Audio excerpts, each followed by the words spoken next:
governo apresenta dados que embasaram o texto da PEC da Previdência. De Brasília, Luciana Verdolim. Olha, a equipe econômica cumpriu a promessa. Instalada, a comissão especial lá na Câmara dos Deputados divulgou aqui em Brasília todos os números que embasaram a reforma da Previdência.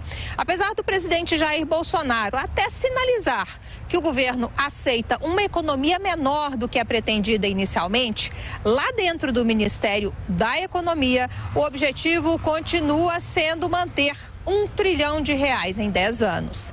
No detalhamento que foi apresentado primeiro às lideranças na Câmara, só o BPC, o benefício de prestação continuada e as mudanças na aposentadoria rural significariam uma economia aí de R$127 bilhões, 10% do total. Mesmo que o Congresso decida derrubar as duas medidas, a área técnica ainda avalia que é possível manter a meta. A explicação é que quando a reforma foi enviada, o governo considerou o ano de 2019 nos cálculos. Agora começa a contar em 2020. Com isso, a previsão inicial de economia era de R$1,160 bilhões e passou para R$1,240. O secretário especial de Previdência, Rogério Marinho, mantém o discurso de que o governo trabalha pela aprovação da proposta que foi inicialmente ao Congresso sem mudanças e faz um apelo dizendo que a reforma é importante, não para o governo, mas para a sociedade como um todo.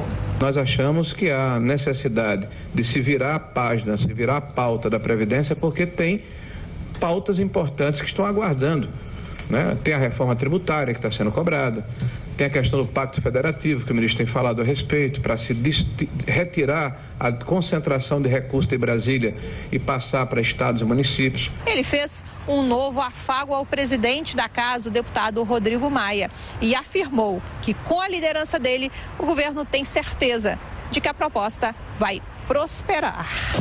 Todos os deputados têm responsabilidade, é que acreditamos em, não fala todos, é que tem a esquerda que está contra a gente, né? Mas o outro lado, nós acreditamos na responsabilidade e no espírito patriota de todos para levar avante essa proposta. Numa sinalização clara de boa vontade com os parlamentares, o presidente afirmou que o governo está disposto, inclusive, a encampar possíveis propostas que tenham amparo legal. Nós sabemos que eu passei por lá, acho que 28 anos lá dentro, da dificuldade de um parlamentar aprovar uma lei ao longo de uma legislatura. É muito difícil. E é quase como ganhar na Mega Sena. Agora, por muitas vezes, um decreto tem um poder enorme.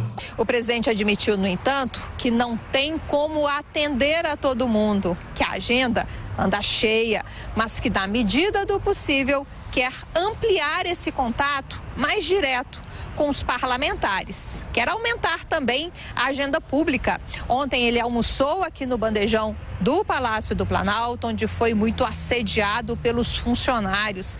Depois visitou o Ministério da Educação e no sábado vai visitar a menina Yasmin Alves, de 8 anos. Ela esteve na semana passada aqui no Planalto e foi envolvida no mal-entendido, porque aparece em imagens balançando a cabeça numa atitude que parecia que ela estava se negando a cumprimentar o presidente Bolsonaro.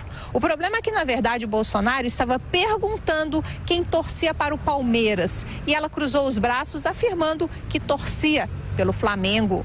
A família da garota estaria sendo hostilizada na cidade onde mora, no entorno aqui de Brasília. Por isso, o presidente decidiu ir na casa dela para acabar com qualquer tipo de mal-entendido. De Brasília, Luciana Verdolim. Denise Campos de Toledo, esses dados satisfazem o mercado ou não?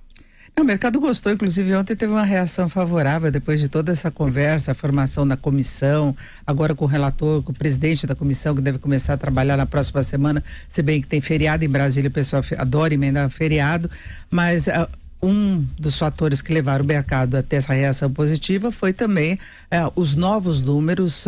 Houve toda uma polêmica na semana passada, porque o governo não queria divulgar esses dados, então se falava que ele não tinha números para embasar as propostas, e os números estão aí. No final das contas, é uma economia prevista até superior aquela prevista inicialmente. Pode chegar a 1 trilhão e 200, não vai chegar a 1 trilhão e 200, vai haver alterações. Luciano até estava destacando a questão do BPC e também da aposentadoria rural. São 2 temas muito polêmicos.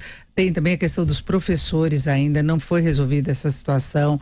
Tem o abono salarial que não tem uma relação direta com a Previdência, também pode passar por alguma alteração. E aí o presidente Bolsonaro falou que o governo aceitaria até os 800 bilhões. Não pega bem. Nessa fase, ele já admitiu que o governo concordaria com alterações que levassem a uma redução tão grande assim do potencial de economia no prazo de 10 anos. Seria 400 bilhões a menos. Então, mas de qualquer forma, talvez o governo internamente, de uma forma mais realista, trabalhe com isso. Bolsonaro não tirou esses 800 bilhões do nada. Agora, mesmo para preservar os 800 bilhões, o governo vai ter de ter muita capacidade de articulação, de explicação, de convencimento. Não é questão de negociar, porque muita gente, quando a gente fala, olha, tem que conversar com o político, acha que é coisa desonesta. Não, é convencer. Porque muita gente lá acha que não tem que aprovar a reforma, defende alterações maiores. E é isso, como tem feito com a sociedade, para explicar a importância da reforma, tem que conversar também com políticos. As pessoas não fecham o consenso assim, apenas porque acham que a reforma é importante. Não, tem que discutir ponto a ponto, e a comissão é exatamente para isso. São muitas sessões, muita gente vai ser ouvida, especialistas que vão explicar, e é isso. O país precisa de uma reforma da Previdência. Os números mais recentes da economia mostram exatamente isso. Tá, muitas decisões paradas na expectativa de que haja uma sinalização mais clara de que o governo vai conseguir fazer o ajuste fiscal, colocar as contas em ordem, com uma trajetória mais favorável, e isso hoje depende fundamentalmente da reforma da Previdência. O sistema previdenciário é o principal foco de déficit das contas públicas. Então, é essa conversa que nós vamos ter que aguentar por um longo período ainda. É uma coisa redundante, repetitiva, mas é isso. Tá toda a economia girando em torno da expectativa de aprovação da reforma.